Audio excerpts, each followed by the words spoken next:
Vous l'avez vu, il y a quelques jours de cela, la PS5 s'est fait désosser. Oui, elle s'est fait démonter dans tous les sens, histoire de découvrir un petit peu ses entrailles.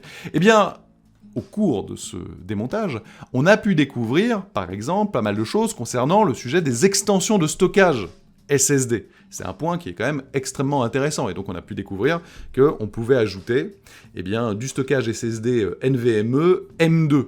Eh bien, en fait, il y a des petites spécificités intéressantes, puisque certains sites, regardez, là c'est l'image précise de la zone, ont pu découvrir, et ils ont bien raison, qu'en fait, regardez, il y a des petits chiffres, 80, 60, 42, 38. Eh bien, il s'agit en fait de taille. Et ces tailles, c'est la taille, du coup, de ces petits SSD qu'on va pouvoir ajouter en extension. Et forcément, en fonction de leur taille, eh bien, ils ont des capacités distinctes. Ils ont aussi une capacité à évacuer la chaleur plus ou moins forte, des vitesses qui peuvent varier, etc. Qu'est-ce que ça veut dire tout ça? Ça veut surtout dire, en fait, plus de choix. Plus de choix pour nous, les joueurs. Et qui dit plus de choix, dit différentes performances et différents prix. Voilà. Donc, cela permettra, à terme, de pouvoir peut-être ajouter du stockage à un prix qui correspondra à vos besoins.